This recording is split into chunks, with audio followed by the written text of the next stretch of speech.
Children जब हमने part of speech revise किया था तो हमने उसमें एक पार्ट ऑफ स्पीच पढ़ा था conjunctions. Today we will be doing that and that is your unit number 18 from your grammar book. So without any delay, let's start. Here, students, you know that conjunctions are joining words. मैंने आपको पढ़ाया था कि conjunctions are joining words. They are junctions between two things. Okay? A conjunction joins words, group of words or sentences. Let's see the examples. First one, Joy and Muskan are siblings. Joy and Muskan like dancing. Joy likes Western dance, but Muskan likes classical dance. Joy is happy because he has won a dance competition. Muskan will go to Dubai, so she is picking her bag.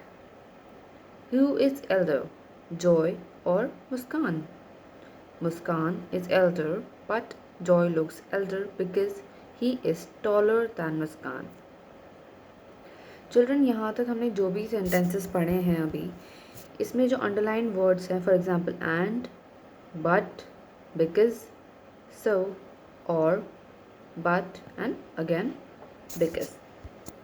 Okay, ये conjunctions हैं children. As you can see they are joining two different parts to different things. For example, a word to group of words, a word to group of words, a sentence to sentence, a sentence to group of words to group of words,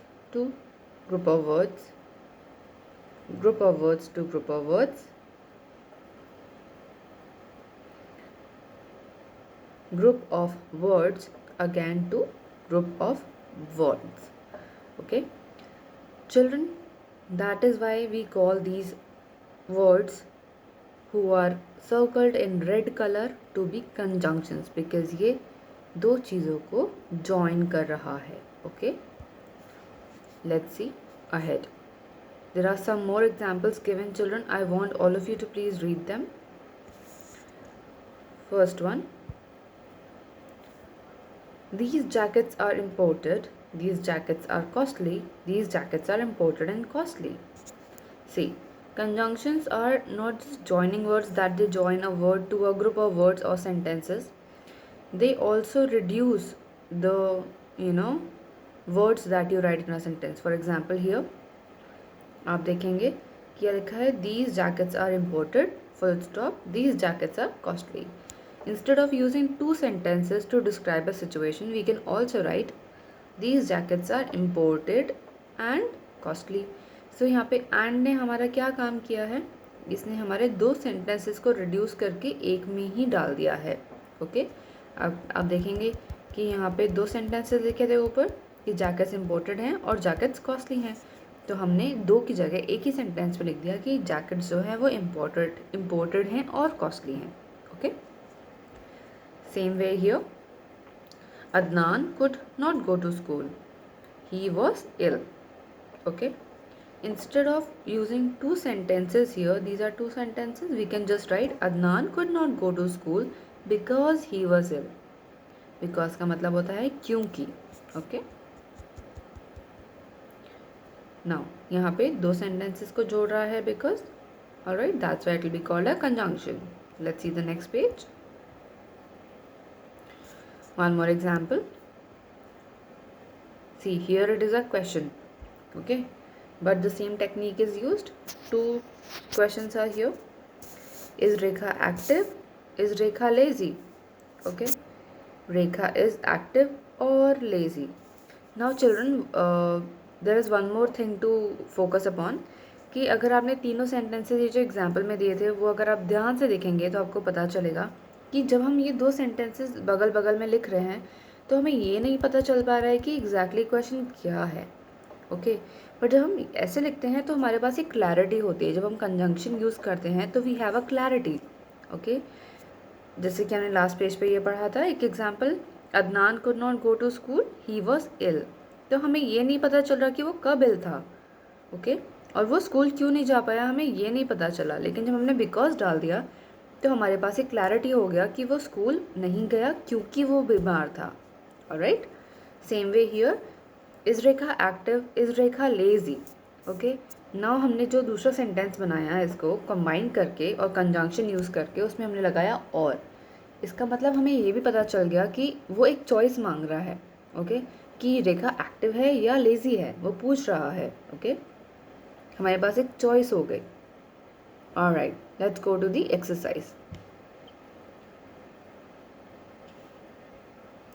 Underline the conjunctions in these sentences.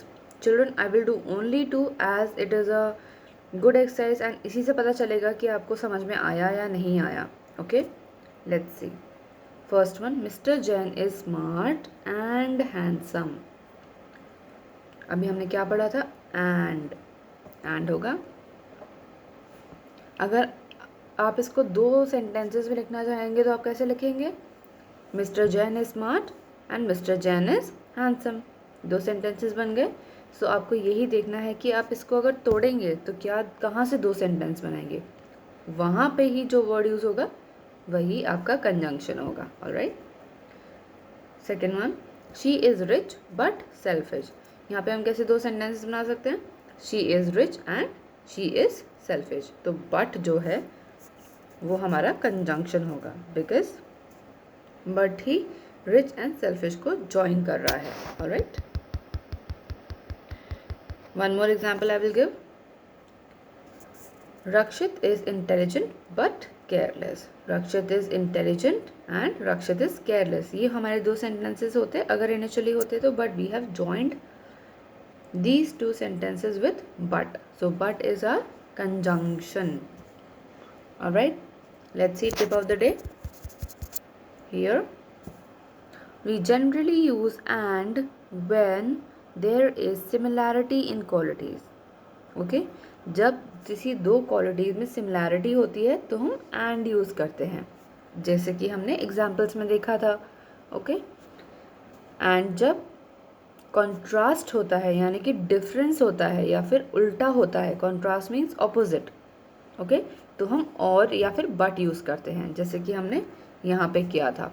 क्योंकि अगर active और lazy opposite है तो हम और use करेंगे because और says या फिर. Or gives us a choice. Okay, and choice can only be in different things. That is why we will use or. Okay, again exercise is there. Fill in the blanks with right option. Pooja has one brother dash no sister. C. and हमने कब पढ़ा था? जब similarity होती है. यहाँ पे and आएगा तो अच्छा नहीं लगेगा बिकॉज सिमिलैरिटी नहीं है. बिकॉज वो वन कह रहा है कि वन ब्रदर है, नो सिस्टर कह रहा है, यानी कि प्रेजेंस और एब्सेंस की बात हो रही है जो कि ऑपोजिट है. तो हम बट लगाएंगे यहाँ पे, एंड नहीं लगाएंगे. Okay, second one, lions dash tigers are wild animals. Now lions and tigers दोनों ही वाइल्ड एनिमल्स हैं, इसीलिए हम एंड लगाएंगे. One more example, do you like milk dash tea. Do you like milk और टी, क्योंकि यहाँ पे हम ऑप्शन दे रहे हैं. Right, milk and tea are two beverages, right? But they are different. That's why we'll place or. Okay. Rest children जो भी मैं नहीं कर रही हूँ वो आपको एग्जाम्पल के तौर पे करना है. सॉरी, वो होमवर्क के लिए करना है, नॉट एग्जाम्पल, होमवर्क के लिए करना है. I am so sorry for that. Okay, one more exercise is there. Let's see. यहाँ पे ये चिल्ड्रन बहुत ही सिंपल एक्सरसाइज है. यहाँ पे आपको सेंटेंसेस ज्वाइन करने हैं जैसे कि हमने एग्जाम्पल में पढ़ा था. आपको बस ये चूज़ करना है कि करेक्ट वर्ड कौन सा होगा जो आपको कंजंक्शन के लिए यूज़ करना है. यहाँ पे देखिए दिया हुआ भी है बट एंड और and. Very simple exercise. I will do 2-3 for you and then you can do the rest for homework. Let's see. First one, I went to meet Rajiv, I could not meet him. कैसे करेंगे हम ये? देखो common, देखो, I went to meet Rajiv but I could not meet him. Okay, यहाँ पे आप full stop की जगह but लगा देंगे. Alright. Third one, you can watch circus, you can watch magic show. Now see, यहाँ पे ये similarity आ गई, you can watch and you can watch, right? तो हम इस situation में हमें कैसे पता चलेगा और यूज़ करना है? जब हमारा इनिशियल सेम होंगे ना चिल्ड्रन, तब हम और यूज़ करेंगे. तो आपका सही सेंटेंस होगा you can watch circus और magic show. ओके, ये आपका सही सेंटेंस होगा. Let's see one more example. We will see sixth one. I will not eat ice cream, I am having cough and cold. I am not, आपका सही sentence क्या होगा? I will not eat ice cream, full stop की जगह आ जाएगा because, क्योंकि मुझे कफ और कोल्ड हो रहा है इसीलिए मैं आइसक्रीम नहीं खाऊंगा. I will not eat ice cream because I am having cough and cold. Okay, all right, let's see the next page. Children, fun time we will not do, so till here only you have to do.